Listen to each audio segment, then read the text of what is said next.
बोलो सत्यनारायण भगवान की जय। नमस्कार दोस्तों, स्वागत है आप सभी का मेरे YouTube चैनल आर के भक्ति ज्ञान में। भक्तों, आज की वीडियो में हम आपको सत्यनारायण भगवान की व्रत कथा सुनाएंगे।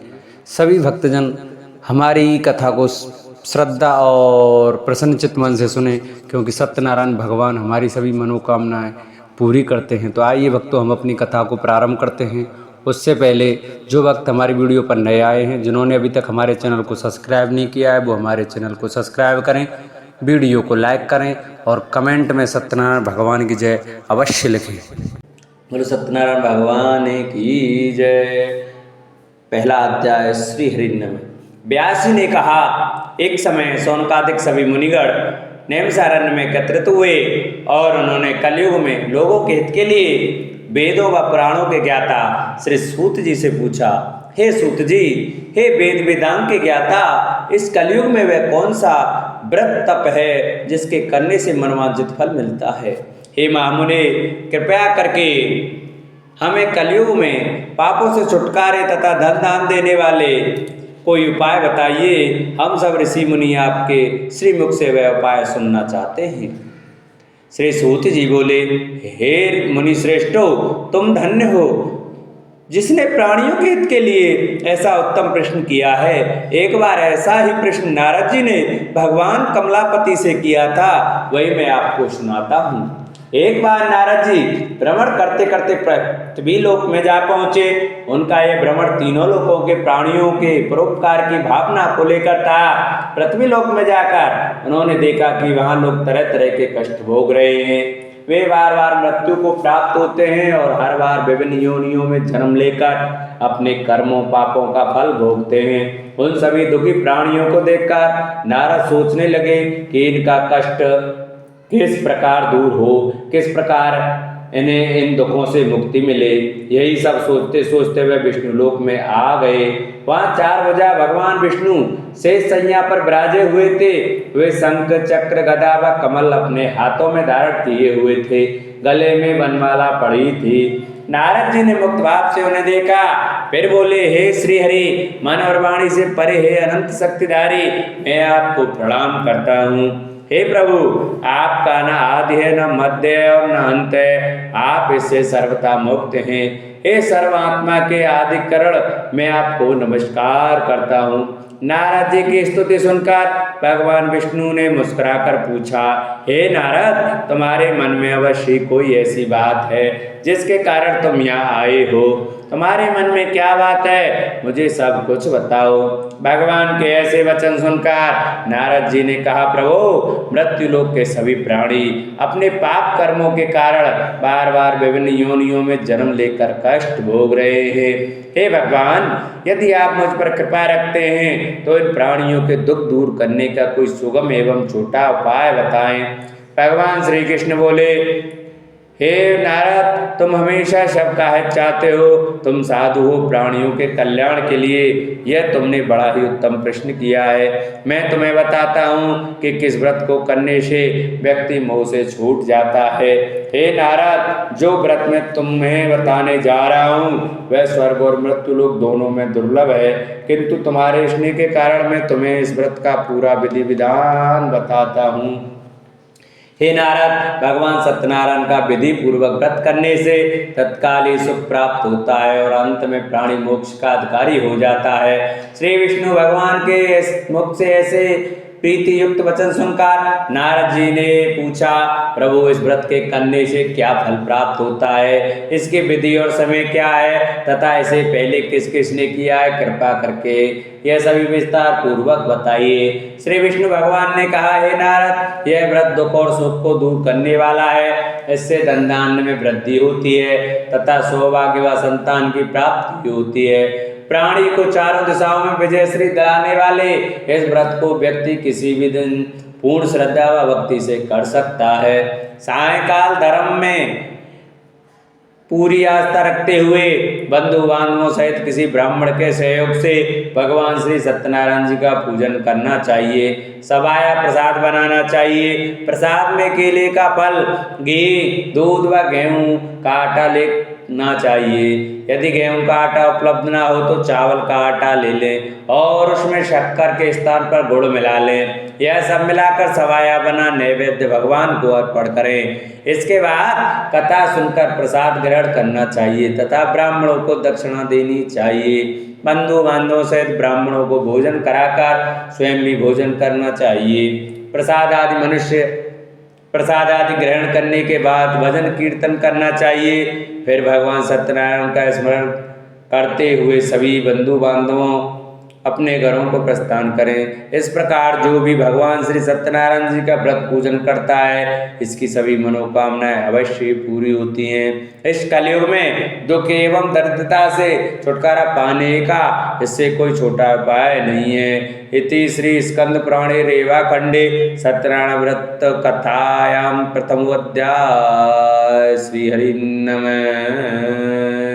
बोलो सत्यनारायण भगवान की जय। श्रीमन्नारायण नारायण नारायण लक्ष्मी नारायण नारायण नारायण। द्वितीय अध्याय। श्री हरि नमः। सूत जी बोले, हे ऋषि मुनि, पहले इस व्रत को किस किसने किया अब मैं तुम्हें इस व्रत में बताता हूँ। सुनिए। बहुत ही रमणीय स्थल काशीपुरी में एक बड़ा ही निर्धन ब्राह्मण रहता था। वह भूख प्यास से दुखी यहाँ वहाँ भटक भिक्षा मांगकर अपना पेट भरता था। इस ब्राह्मण को दुखी देखकर ब्राह्मणों से प्यार करने वाले भगवान विष्णु बड़े व्यथित हुए। फिर एक दिन वे बूढ़े ब्राह्मण का वेश धारण कर पृथ्वी पर आकर उस ब्राह्मण से बोले, हे विप्र, तुम इतने दुखी होकर इस पृथ्वी पर क्यों भटक रहे हो? कृपया कर मुझको अपनी विपदा बताओ। ब्राह्मण बोला, हे बंधु, मैं अत्यंत ही निर्धन और दुखी हूँ। क्या आप इस निर्धनता से मुक्त होने का कोई उपाय जानते हैं? यदि जानते हैं तो कृपया करके मुझको बताएं। मैं वह उपाय अवश्य करूँगा ताकि मुझे इस कष्टपूर्ण जीवन से मुक्ति मिले। बूढ़े ब्राह्मण ने कहा, सत्यनारायण स्वरूप भगवान विष्णु सबको मनचाहा फल देने वाले हैं। अतः हे विप्र, तुम उन्हीं का उत्तम व्रत व पूजन करो। भगवान सत्यनारायण का व्रत व पूजन करने से मनुष्य के सब दुख दूर हो जाते हैं। हे भगवान, गरीब ब्राह्मण ने कहा, कृपया मुझे उस व्रत का विधि विधान बताइए। आपके अनुसार मैं उत्तम फल प्रदान करने वाले इस व्रत को अवश्य करूँगा। बूढ़े ब्राह्मण वेशधारी भगवान विष्णु ने उसे सत्यदेव भगवान के व्रत पूजन का विधान बताया और अंतर्ध्यान हो गए। निर्धन ब्राह्मण ने मन ही मन में संकल्प लिया कि वह बूढ़े ब्राह्मण द्वारा बताया गया व्रत अवश्य करेंगे। इन्हीं विचारों के कारण उसे रात भर नींद नहीं आई। दूसरे दिन वह संकल्प के साथ भिक्षाटन के लिए निकला कि आज जो कुछ भी भिक्षा में मिलेगा उससे मैं सत्यनारायण जी का व्रत पूजन करूंगा। उस दिन उसे भिक्षा में काफी द्रव्य प्राप्त हुआ। उसी से ब्राह्मण ने अपने बंधु बांधवों सहित श्री सत्यनारायण भगवान का व्रत किया। व्रत के प्रभाव और भगवान सत्यदेव की कृपा से वह संपत्तिवान हो गया। तब से उस ब्राह्मण ने प्रतिमाह व्रत रखना आरंभ कर दिया और अंत में सब पापों से मुक्त हो मोक्ष को प्राप्त हुआ। हे विप्रो, इस प्रकार पृथ्वी पर जो कोई भी श्रद्धा पूर्वक इस व्रत को करेगा उसके सभी दुख दूर होंगे। श्रीमन नारायण जी ने यही वचन नारद जी से कहे थे।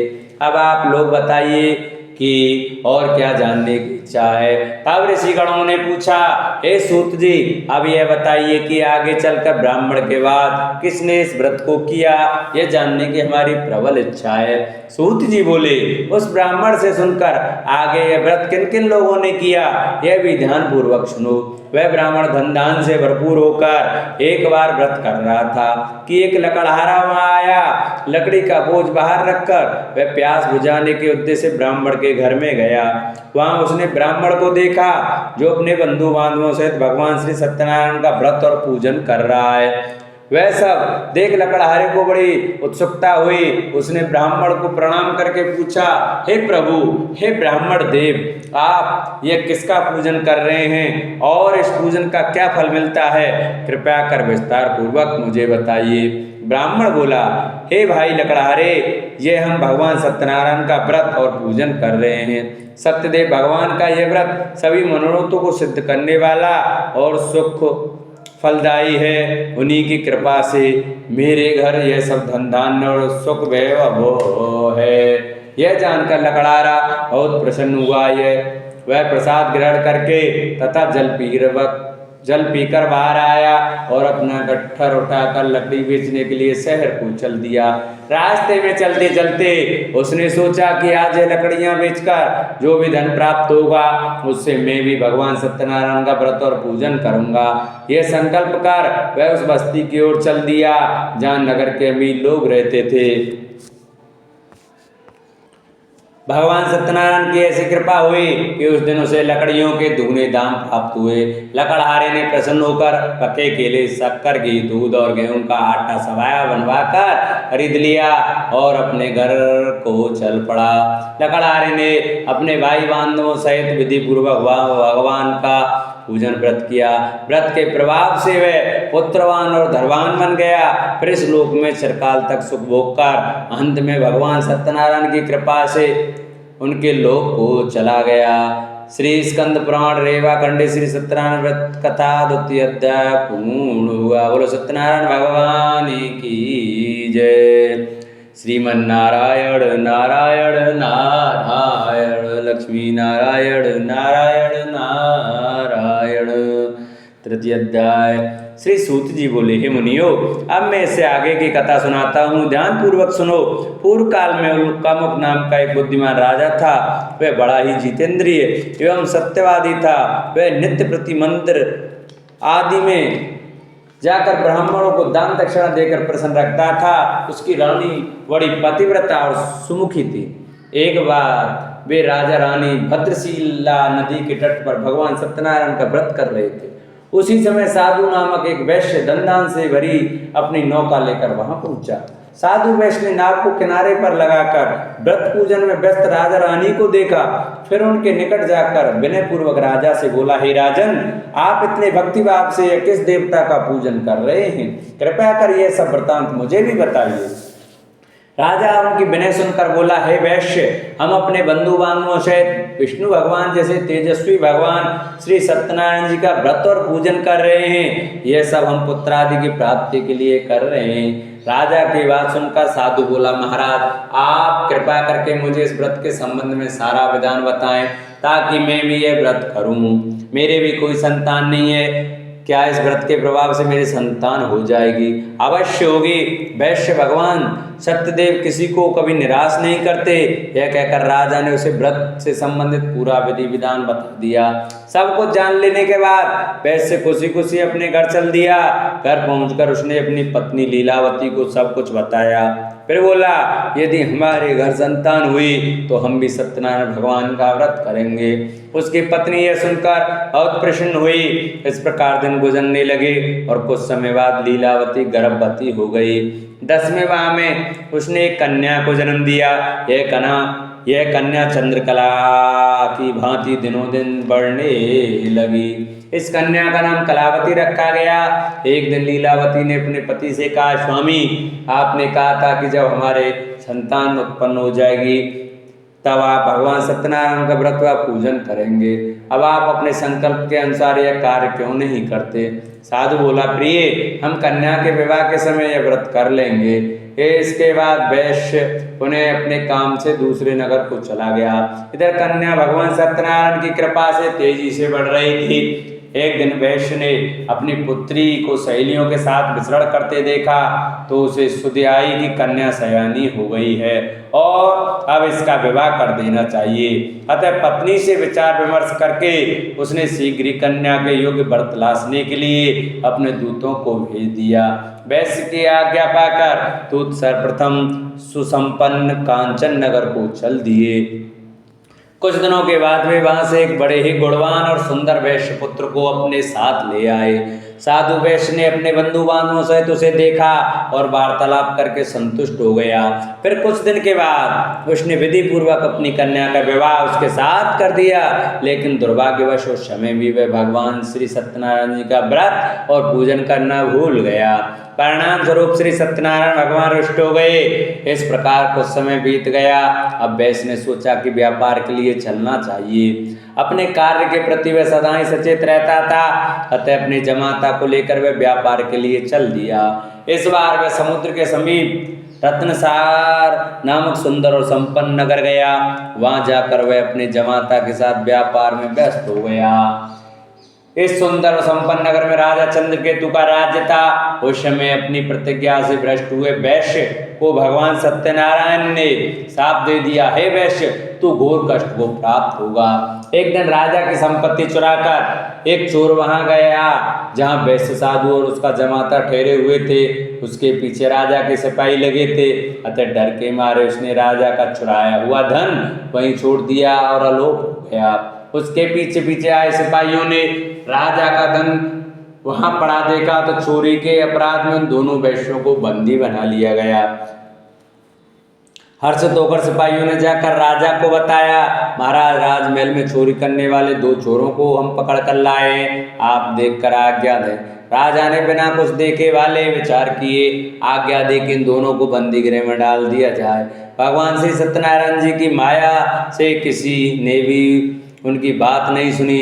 राजा चंद्रकेतु की आज्ञा से उनका सारा धन भी छीन लिया गया। उधर भगवान के शाप के कारण वैश्य की पत्नी भी बहुत दुखी हो गई। उसके घर की सारी संपत्ति चोर चुरा ले गए। वह शरीर से रुग्ण होकर चिंतित अवस्था में अन्न के लिए घर घर भटकने लगी। पहनने ओढ़ने की क्या कहें, घर में खाने को अन्न का दाना तक नहीं रहा। ऐसा ही हाल उसकी पुत्री कलावती का भी था। एक दिन भूखी प्यासी कलावती एक ब्राह्मण के यहाँ गई जहाँ उसने भगवान सत्यनारायण जी का व्रत व पूजन होते देखा।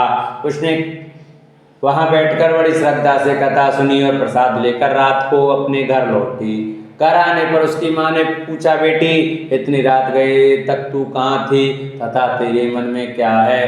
कलावती ने माँ को बताया, मैंने एक ब्राह्मण के घर पर सभी मनोकामनाओं को पूर्ण करने वाले भगवान सत्यनारायण का व्रत होते देखा है। मैं भी वहीं थी और श्रद्धा पूर्वक कथा श्रवण कर रही थी। कन्या की बात सुनकर वैश्य की पत्नी को तत्काल स्मरण आया कि उसके पति ने व्रत करने का संकल्प लिया था किंतु आज तक व्रत नहीं किया। उसने सोचा कि संभव है इसलिए हम पर यह कष्ट आ गया हो। यह सोचकर उसने तत्काल निर्णय लिया कि अपनी पुत्री के साथ वह भी इस व्रत को करेगी। दूसरे ही दिन लीलावती ने अपने बंधु बांधवों के साथ व्रत किया और भगवान सत्यदेव से प्रार्थना की कि उसके पति व जमाता शीघ्र लौट आएं और प्रभु सत्यनारायण उसके अपराध को क्षमा करें। लीलावती द्वारा किए गए व्रत और उसकी प्रार्थना को सुनकर भगवान सत्यदेव प्रसन्न हो गए। उसी रात उन्होंने स्वप्न में राजा चंद्रकेतु को दर्शन देकर आज्ञा दी कि हे राजा, सवेरा होते हुए उन दोनों वैश्यों को मुक्त कर दें तथा उनका छीना हुआ धन भी लौटा दें। यदि ऐसा नहीं करेगा तो मैं धन और पुत्रों से तेरा राज्य का नाश कर दूंगा। इतना कहकर भगवान अंतर्ध्यान हो गए। सुबह राजा की आंख खुली तो उसने सभी सभासदों को अपने स्वप्न के विषय में बताया।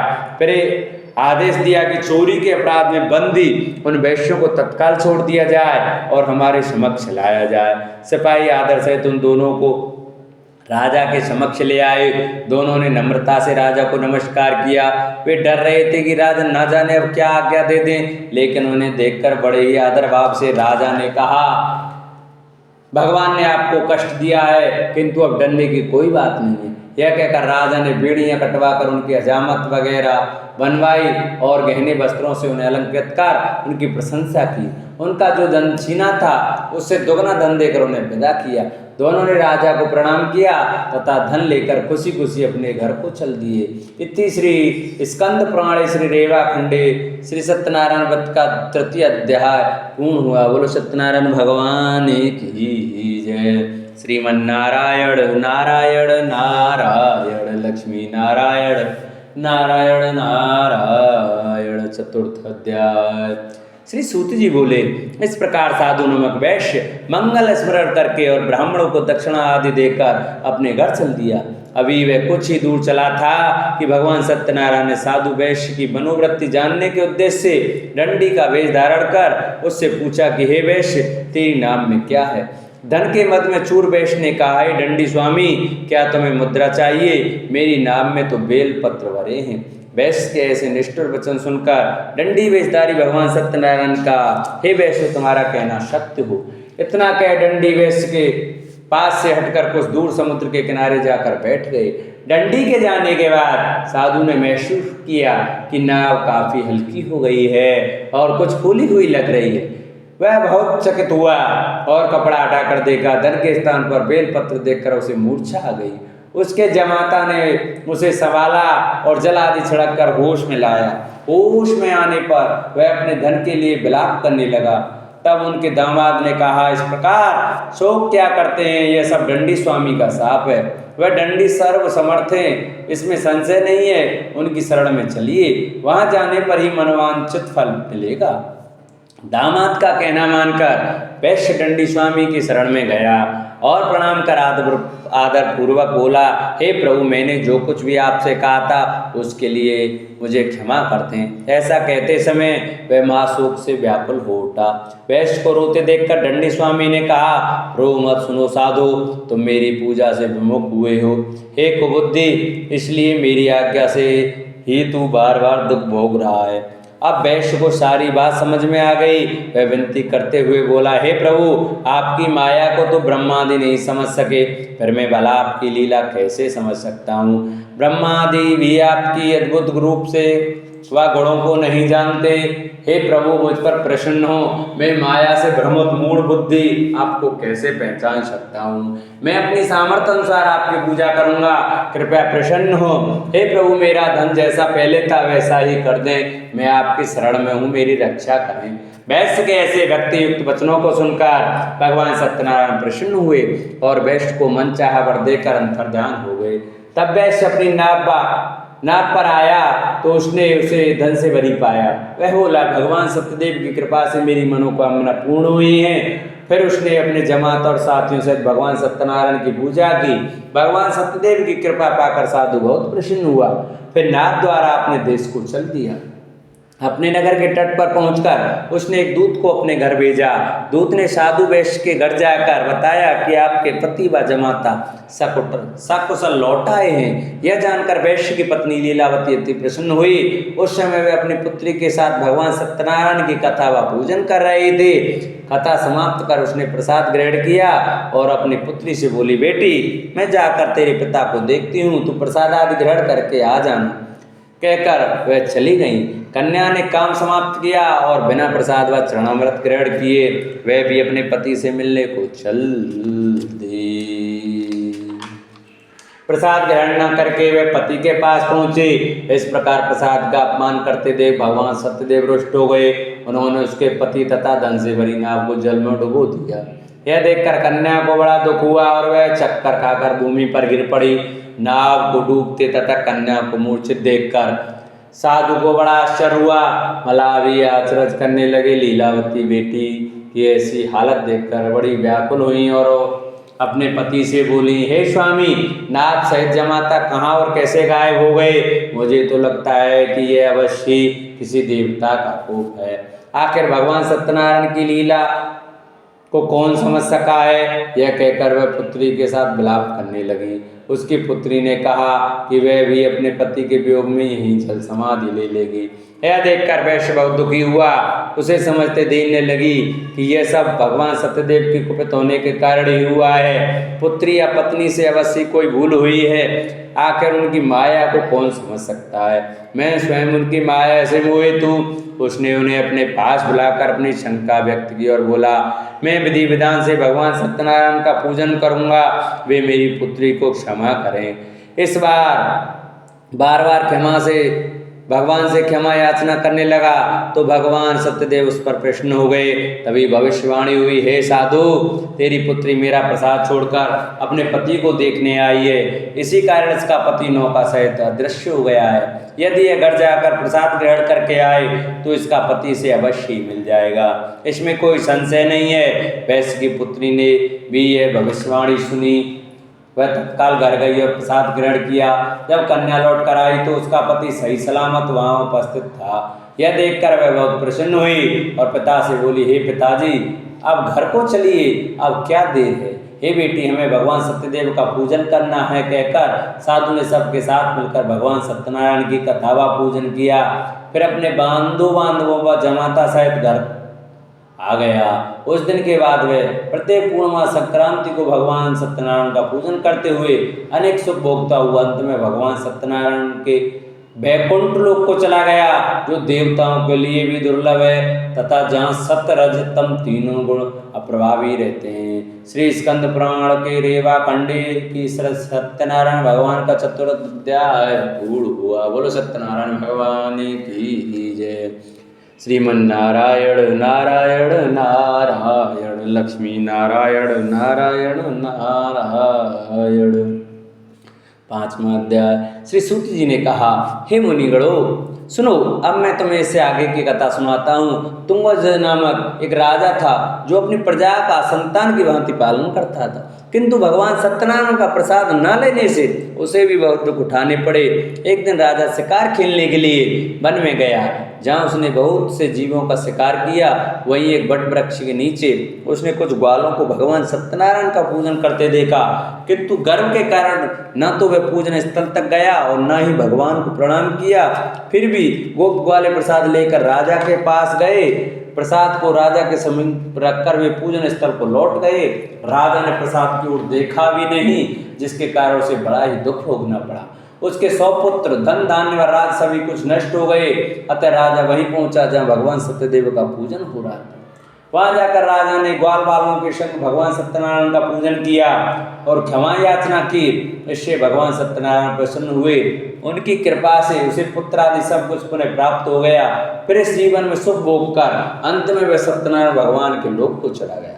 इस परम दुर्लभ सत्यनारायण व्रत को जो भी धारण करता है और इसकी फलदायी कथा को भक्ति पूर्वक सुनता है, उसे श्री सत्यनारायण की कृपा से भरपूर धन धान्य आदि प्राप्त होते हैं, दरिद्र धन पाते हैं, बंदी बंधनों से मुक्त हो जाते हैं, भयग्रस्त को भय मिट जाता है। यह निसंदेह सत्य है। इस कथा व व्रत के प्रभाव से व्यक्ति जीवन भर सुख भोग कर अंत में सत्यलोक को पाता है। हे विप्रो, यह मैंने सत्यनारायण व्रत की कथा कही।